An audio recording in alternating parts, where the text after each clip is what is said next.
sebagai seorang dokter di Puskesmas Pembimbingan 2. Saat ini saya ditugaskan untuk memberikan materi tentang pelatihan pengukuran faktor risiko PPM di wilayah lingkungan kerja kita. Saat ini saya akan membawakan tentang bagaimana cara pengukuran faktor risiko PPM, khususnya pengukuran tinggi badan.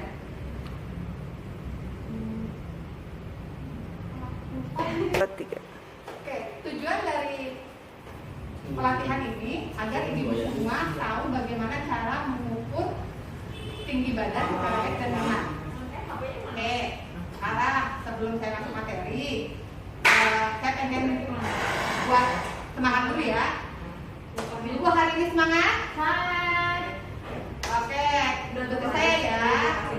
Kata-katanya habis saya. Tepuk semangat.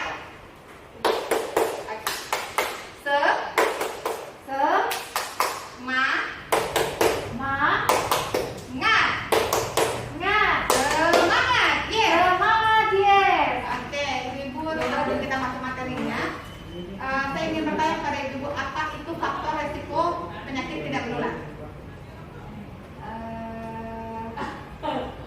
Gemuk, Bu Dokter. Ya.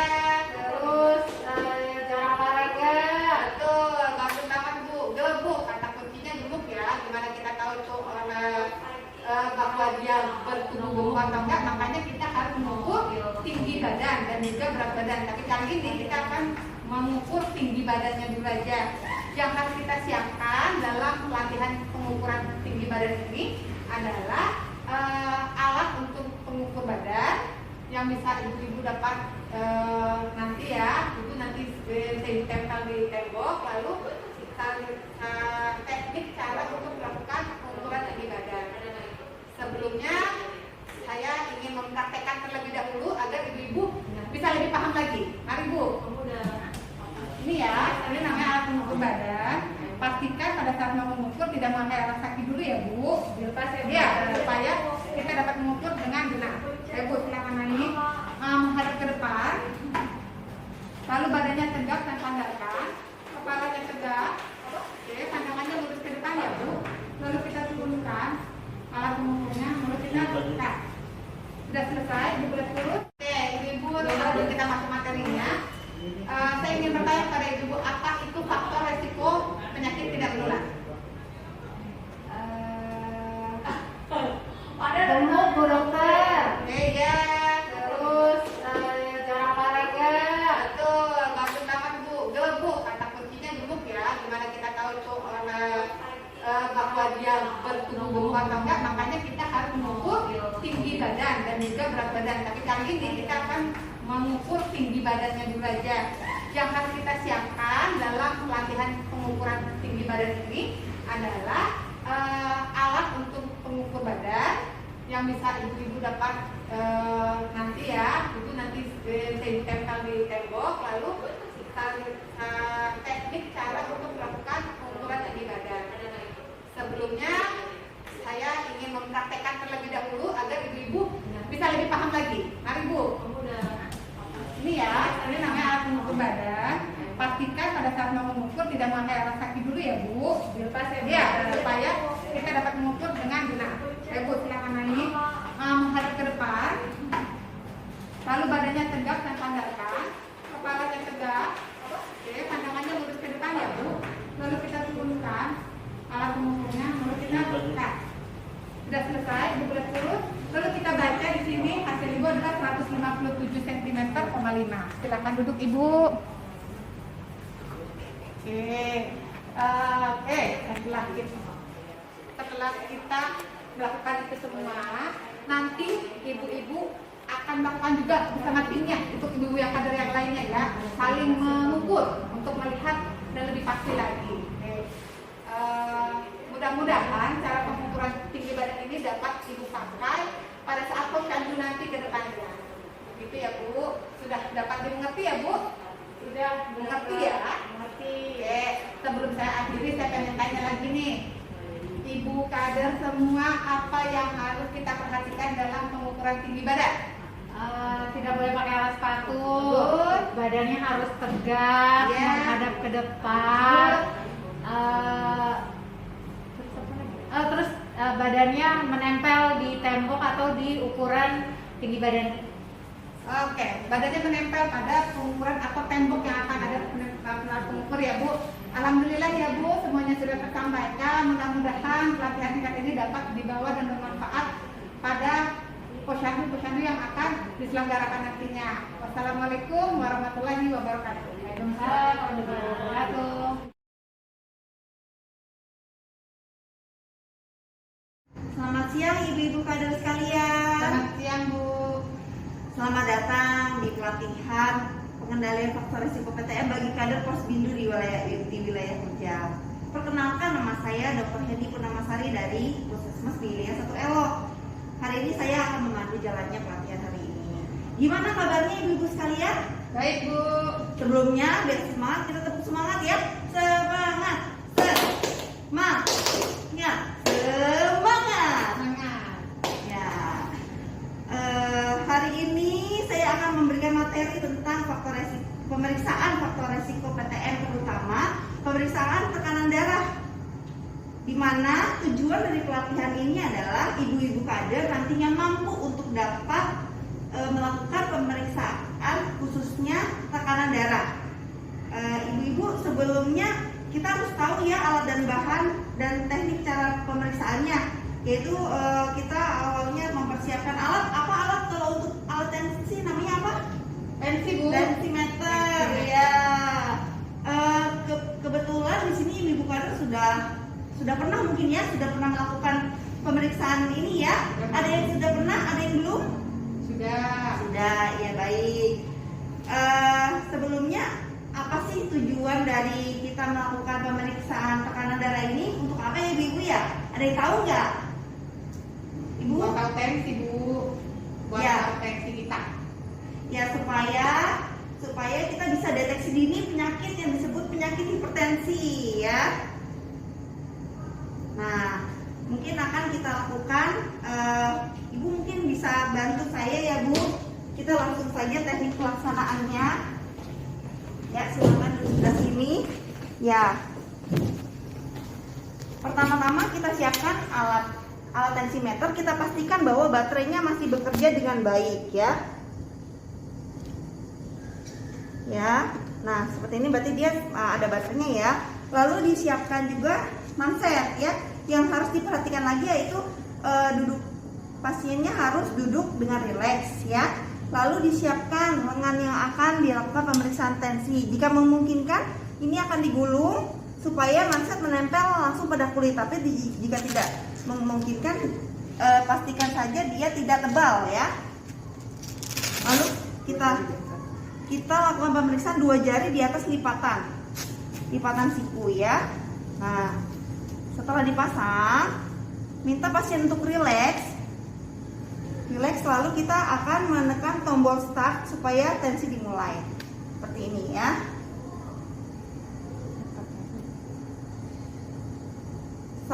Ditunggu sampai muncul nilai dari tensi tersebut ya. Ya, tensinya sudah terdeteksi ya. Ibu tensinya normal ya, 120/75 ya. Nah, lalu sekarang mungkin kita akan pindah posisi dulu. Ibu mau pindah posisi lagi. Nah, ibu diharapkan untuk berkelompok dengan pasangan masing-masing. Di sini ibu akan mempraktikkan bagaimana cara kerja tensi tersebut ya. Ya, setelah dilakukan berpasang-pasangan, lalu bagaimana? Apakah ada pertanyaan yang akan ditanyakan? Apakah ada pertanyaan dari ibu-ibu tentang pemeriksaan tensi ini? Apakah Tangannya ada boleh pertanyaan? kanan atau kiri Bu? Oh iya, tangannya di tempat yang sebelah yang paling nyaman saja diperiksa ya, boleh seperti itu. Ya, baik Ibu, sebelumnya saya mau bertanya kembali kepada Ibu ya. Ibu bisa nggak mengulang lagi bagaimana cara melakukan pemeriksaan tensi yang benar? Silakan Ibu. Ya, duduk pertama, pasiennya harus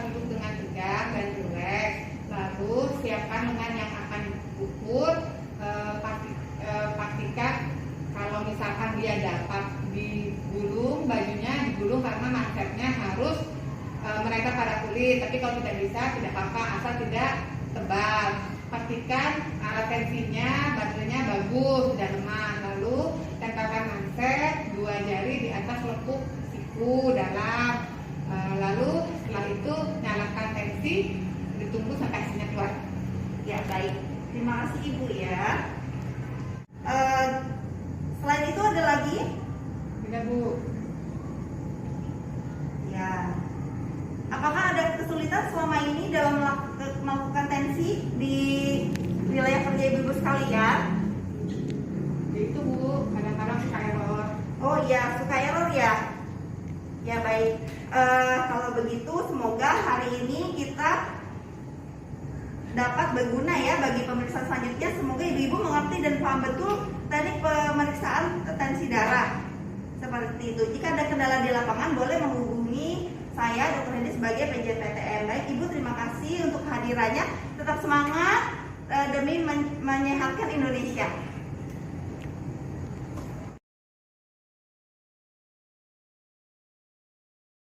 Assalamualaikum warahmatullahi wabarakatuh. Selamat siang ibu-ibu. Waalaikumsalam, selamat siang. Ya, perkenalkan saya Dr. Marisa dari Puskesmas Kelurahan Cakung Barat. Siang hari ini saya akan menyampaikan materi pelatihan pengendalian faktor risiko penyakit tidak menular pada kader posyandu.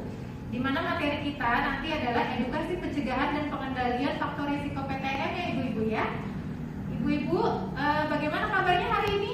Sehat. Sehat ya. Ibu-ibu, supaya kita rileks, ibu-ibu ikuti saya sebentar ya.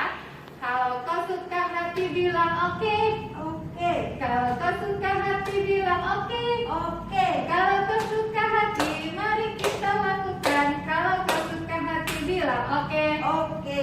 Gimana ibu-ibu, sudah rileks? Sudah oke. Oke. Nah, ibu-ibu tahu nggak penyakit tidak menular itu apa? Penyakit tidak menular. Penyakit tidak menular. Contohnya deh kalau gitu. Tahu nggak ibu contohnya penyakit tidak gula menular? Dok. Penyakit gula, Penyakit diabetes. gula. Oke. Nah, ibu-ibu tahu nggak gimana caranya supaya mencegah penyakit diabetes itu? Rajin olahraga sama nggak ngerokok, Bu Dokter. Oke, ya Bu, benar ya. Di sini salah satunya saya akan menjelaskan tentang aktivitas fisik ya Bu ya, yang tadi Ibu bilang. Salah satunya dengan rajin berolahraga. Di mana aktivitas fisik itu merupakan setiap gerakan tubuh yang diakibatkan kerja otot rangka ya Bu ya. Dan kita harus membedakan Ibu aktivitas fisik sama latihan fisik. Kalau latihan fisik itu biasanya terukur ya, dan biasanya dia dilakukannya rutin ya Bu ya, selama 30 menit setiap hari dan bisa 3-5 kali dalam 1 minggu ya Bu. Nah, kalau aktivitas fisik Ibu bisa melakukan baik aktivitas fisik maupun latihan fisik, Ibu bisa melakukannya di rumah atau di tempat kerja ya Bu ya. Kalau aktivitas fisik pasti Ibu sudah sering ya Bu ya melakukan ya Bu ya, kayak misalnya nyapu, ngepel ya, beres-beres rumah. Nah, kalau untuk latihan fisik Ibu biasanya bisa melakukannya dengan berjalan kaki selama 30 menit atau bersepeda atau berenang, yang nantinya latihan fisik ini akan harus Ibu kondisikan dengan warga atau pasien yang nanti akan Ibu periksa ya Bu ya. Kemudian yang harus diingat biasanya pada warga yang sudah lansia ya Bu ya, harus diingatkan untuk aktivitas fisiknya tidak lebih dari 60 menit ya. Kemudian latihan fisiknya tidak menggerak-gerakkan tubuh atau memantul-mantulkan tubuh ya Bu ya, karena kalau pada lansia itu rawannya supaya mencegah penyakit diabetes itu. Rajin olahraga sama nggak ngerokok, Bu Dokter. Oke, ya Bu, benar ya. Di sini salah satunya saya akan menjelaskan tentang aktivitas fisik ya Bu ya, yang tadi Ibu bilang. Salah satunya dengan rajin berolahraga. Di mana aktivitas fisik itu merupakan setiap gerakan tubuh yang diakibatkan kerja otot rangka ya Bu ya. Dan kita harus membedakan Ibu aktivitas fisik sama latihan fisik. Kalau latihan fisik itu biasanya terukur ya, dan biasanya dia dilakukannya rutin ya Bu ya, selama 30 menit setiap hari dan bisa 3-5 kali dalam 1 minggu ya Bu. Nah, kalau aktivitas fisik Ibu bisa melakukan baik aktivitas fisik maupun latihan fisik, Ibu bisa melakukannya di rumah atau di tempat kerja, ya Bu ya. Kalau aktivitas fisik pasti Ibu sudah sering ya Bu ya melakukan ya Bu ya. Kayak misalnya nyapu, ngepel, ya beres-beres rumah. Nah, kalau untuk latihan fisik, Ibu biasanya bisa melakukannya dengan berjalan kaki selama 30 menit atau bersepeda atau berenang yang nantinya latihan fisik ini harus Ibu kondisikan dengan warga atau pasien yang nanti akan Ibu periksa, ya Bu ya. Kemudian yang harus diingat biasanya pada warga yang sudah lansia ya Bu ya, harus diingatkan untuk aktivitas fisiknya tidak lebih dari 60 menit ya. Kemudian latihan fisiknya tidak menggerak-gerakkan tubuh atau memantul-mantulkan tubuh ya Bu ya, karena kalau pada lansia itu rawan seperti itu ya. Kemudian baik, ada yang mau ditanyakan Bu sampai saat ini? Kalau bersepeda itu masuknya kemana dokter? Masuknya ke latihan fisik ya Bu ya. Jadi kalau misalnya Ibu tidak bisa jalan kaki, Ibu bisa melakukan bersepeda dengan waktu yang sama 30 menit setiap hari atau 3 sampai 5 kali dalam 1 minggu. Seperti itu ya Bu ya. Ada lagi yang mau ditanyakan Ibu-ibu? Sudah cukup jelas ya. Kalau gitu saya bertanya ya Bu ya. Jadi kapan Bu aktivitas fisik ini dilakukan Bu? Aktivitas fisik dilakukan setiap hari minimal 30 menit. Kalau dalam seminggu bisa 3 sampai 5 kali. Oke Bu, terima kasih. Berarti ibu kader sudah pada jelas ya Bu ya. Oke, mudah-mudahan nanti bisa diaplikasikan dan bisa bermanfaat buat kader dan buat warga setempat ya Bu ya. Terima kasih. Wassalamualaikum warahmatullahi wabarakatuh.